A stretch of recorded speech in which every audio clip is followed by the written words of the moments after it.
Okay. Today we're diving into something really visually striking, one of those natural paradoxes. That's right. Why two enormous oceans, the Atlantic and the Indian, look like they just refuse to mix. Hmm. If you picture yourself right at the southern tip of Africa near Cape Agulhas, you'd see it. It's quite dramatic. It really is. You've got the deep, almost piercing blue of the Atlantic on one side, and then the greener, maybe slightly murkier waters of the Indian Ocean on the other. A distinct contrast. Yeah, it's genuinely remarkable. And the immediate question is, how?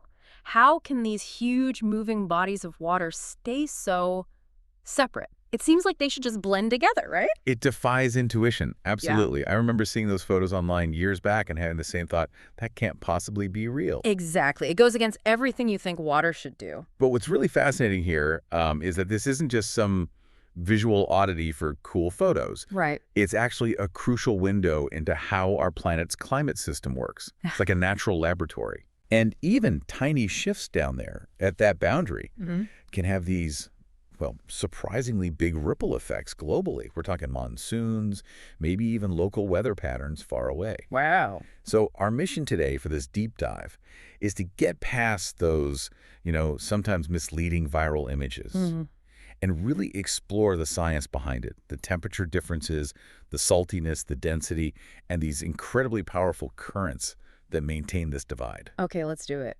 And Cape Agulhas really is the spot where it's most noticeable, isn't it? It's often cited as the most pronounced meeting point, yes. You can almost see a line sometimes, or at least a zone with different colors and textures. It's not subtle. Well, that leads to a common misunderstanding, actually. Hmm. Those viral photos often exaggerate it, making it look like a sharp, permanent wall in the water. Ah, okay, so it's not quite that distinct. The separation is very real, Yep. driven by complex processes, Yes. but it's not usually a perfect static line like you might see in a doctored image. It's more dynamic. Okay. But the core reason for the visual difference is fundamental. The Atlantic water arriving there is generally colder and saltier Colder and saltier. compared to the Indian Ocean water, which is warmer and less saline. And that basic contrast sets up the whole puzzle. Right, okay. This next bit, this is where it gets really interesting for me, because it's about the actual properties of the water itself. You mentioned the separation is mainly driven by density. Now, most of us probably remember density from school, mass per volume, that kind of thing. Right. How much stuff is packed into a certain amount of space. But why is that specific property density so incredibly important when you're talking about oceans on this scale? It's absolutely key. Yeah. Because temperature and salinity are the main things that control water density. Okay. Colder water is denser. Just think of ice floating colder. Solid water is less dense, but liquid water gets denser as it cools, down to about 4 degrees Celsius. And crucially, saltier water is also denser than fresher water. Right, salt adds mass. Exactly. So when you have these two huge water masses meeting with significantly different weights, different densities, they don't just mix easily. It's like the classic oil and water experiment. That's a great analogy. The denser water tends to sink or slide beneath the less dense water. They resist mixing, creating a boundary or a front. So in this case, the Atlantic water is the denser one, acting like the heavier liquid. Precisely. Let's look at the numbers roughly. The South Atlantic water near the Cape can be around, say, 10 to 15 degrees Celsius. Pretty chilly. Yeah. And its salinity is relatively high, maybe 35 parts per thousand. That's influenced by things like evaporation further north and big currents bringing that saltier water down. Okay. So cold plus salty equals denser water. And the Indian Ocean side? Much warmer, typically 20 to 25 degrees Celsius, thanks to the tropical climate for the north. Warmer. And its salinity is lower, maybe around 34 parts per thousand. This is partly due to more rainfall and river runoff diluting it. So warmer and less salty means less dense. Yeah. Exactly. Less dense. So you have this less dense Indian Ocean water meeting the denser Atlantic water. That difference creates this distinct front. Sometimes you can even see it marked by a line of foam or floating debris caught along that boundary. Huh. That's fascinating, just the physics of it. It really is. It's the physical boundary where these different water masses are pushing against each other. Okay, that oil and water density thing makes sense. But still, these are oceans. There's so much movement, waves, wind. Wouldn't all that churning eventually just force them to mix, density difference or not? You'd think so, wouldn't you? Seems like massive currents would act like giant blenders. Yeah, not like walls. But And this is crucial, the currents themselves are actually key to maintaining the separation, not destroying it, at least on the large scale. How does that work? Well, the main player coming from the Indian Ocean is the Agulhas Current. This thing is a monster. Yeah. It's incredibly warm, very fast, flowing south along the east coast of Africa, basically shooting Indian Ocean water right towards the Cape. It's one of the most powerful currents of its kind in the world. Wow. So a fire hose of warm water? Pretty much. But when this powerful Agulhas Current gets near the Cape, it meets the influence of the Atlantic. And it does something remarkable called retroflexion. Retroflexion. Sounds complex. This means it makes a sharp turn, almost a U-turn, and loops back into the Indian Ocean. It turns back on itself. Why? Largely because it collides, in a way, with the opposing force of the colder, northbound Benguela Current. Ah, the Atlantic Current. Exactly. The Benguela flows up from the cold Southern Ocean, bringing that dense Atlantic water northward along Africa's west coast. So you have this powerful, warm current hitting a powerful cold current system. A massive collision zone. A very dynamic one. And that collision, that retroflexion of the Agulhas, creates this incredibly effective barrier that reinforces the separation. It prevents the bulk of the Agulhas water from just spilling out into the South Atlantic. So the currents are like these giant conveyor belts keeping their water masses largely on track. That's a perfect way to put it. And within this chaotic meeting zone, you also get these large, swirling pools of water forming.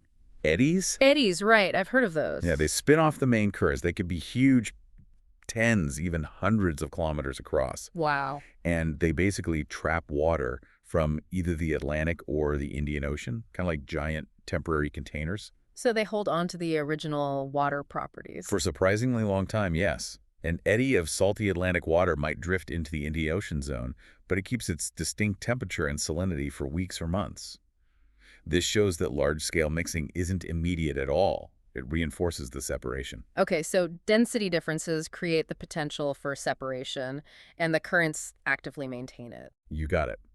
And there's even more physics at play. We haven't even mentioned the Earth's rotation. Oh, right, the Coriolis effect. Exactly.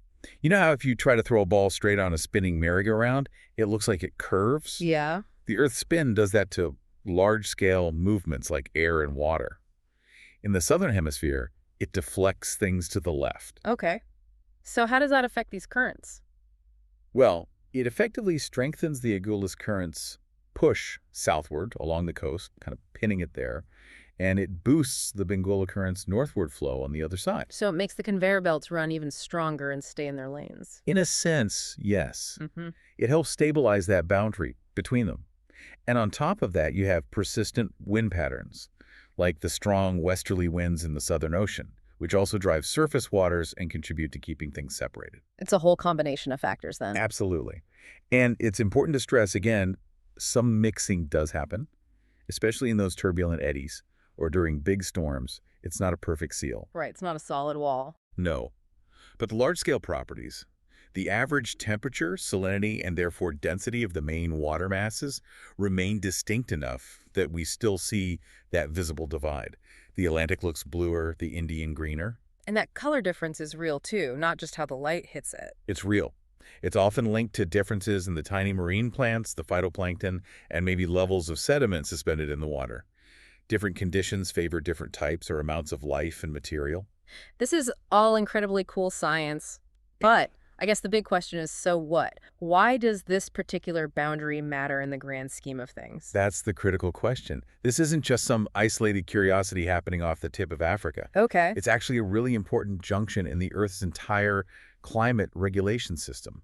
Think of it as a key intersection on the global ocean highway. How so? Well, the Agulhas Current and its retroflexion are a major part of what scientists call the thermohaline circulation. The ocean conveyor belt.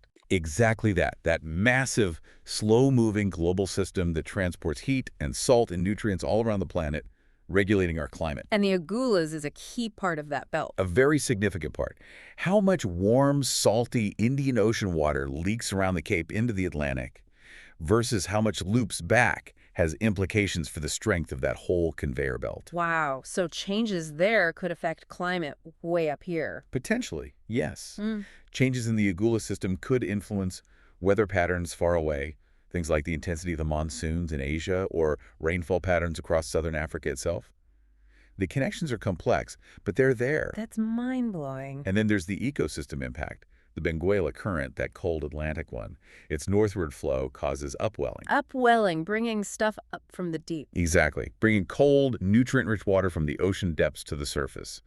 This fuels incredible blooms of phytoplankton, which forms the base of a hugely productive marine food web. So, lots of fish. Some of the world's richest fishing grounds are there, off South Africa's west coast, thanks to the Benguela. And on the other side, the warm Agulhas Current supports a completely different but also rich, unique biodiversity suited to those warmer Indian Ocean conditions. So the boundary maintains two very different, very important ecosystems side by side. Precisely. Understanding how this boundary works and how it might shift with climate change, which is changing ocean temperatures and currents, is vital for managing fisheries, conserving biodiversity, and predicting future climate scenarios. It sounds like studying this specific area must be incredibly important then, but also really difficult. You hear stories about the seas down there. Oh, absolutely. That region is notoriously known as the Cape of Storms for a reason. Right. The weather can be brutal, the seas incredibly rough. Just deploying research ships or mooring scientific buoys to collect data is a massive challenge. It's dangerous, expensive work. I can imagine just getting instruments to stay put must be hard. It is. Satellites give us the big picture from above, which is fantastic, but they can't see deep into the ocean or capture the really fine details of how the water is mixing or not mixing below the surface. So how do scientists get a better handle on it? Well, thankfully, technology and techniques are always improving. There's been amazing progress in using sophisticated computer models. Ah, simulations. Yes, high-resolution ocean models. For instance, there was a study just this year, 2024, in the Journal of Geophysical Research, Oceans. They used advanced models to map out how the Agulhas Front, that boundary zone, shifts and changes with the seasons. So the models can fill in gaps where direct measurement is tough. They're becoming incredibly powerful tools for understanding the physics, yeah. Combining modeling with whatever direct observations we can get is key. Which really highlights why getting the science communication right is important too, doesn't it? Definitely. Because those simple, maybe overly dramatic viral pictures don't capture this complexity. It's not just a line painted on the sea. Exactly. It's this dynamic, three-dimensional boundary shaped by immense natural forces. Fostering that deeper appreciation for the real science is crucial. Okay, so wrapping this up. It's clear the apparent separation of the Atlantic and Indian Oceans isn't just a neat visual trick. Not at all. It's this fascinating outcome of fundamental physics density differences driven by temperature and salt. Powerfully maintained and reinforced by these huge ocean currents, the Agulhas doing its U-turn, meeting the Benguela. The retroflexion, yeah. And while it's not an absolute wall, and mixing does happen gradually in those eddies, the large-scale difference persists. It's shaped by everything from the Earth's spin to the wind. A truly complex interplay of forces. Well, we really hope this deep dive has given you, our listeners, a shortcut to understanding this amazing oceanic puzzle. And hey, if you want more incredible insights like this, seriously, check out Mind Expansion Daily. There's just a ton of great information there. It's a great resource. Yeah. And if you found this interesting, please do us a favor like this. Subscribe to Mind Expansion Daily. It really helps us out. It does. And, you know, if you really appreciate the info we're sharing and want to support us directly, you can actually buy us a coffee. The link for that is right there in the description. Every little bit helps keep these deep dives going. It really does. Now, we'd love to hear from you. What do you think? Do you agree with our take on this ocean mystery or maybe have a different perspective? Let us know in the comments below. We love reading the comments. We do. And Yeah. one more thing, since we're aiming to reach people all over the globe, we'd be thrilled if you could also just drop your location in the comments. Just tell us where you're listening from. It's fascinating for us to see. It really is. And maybe a final thought on this whole topic.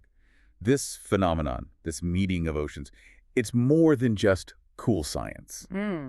It's a really powerful reminder of just how interconnected and, honestly, how delicate the balance of our planet's oceans is.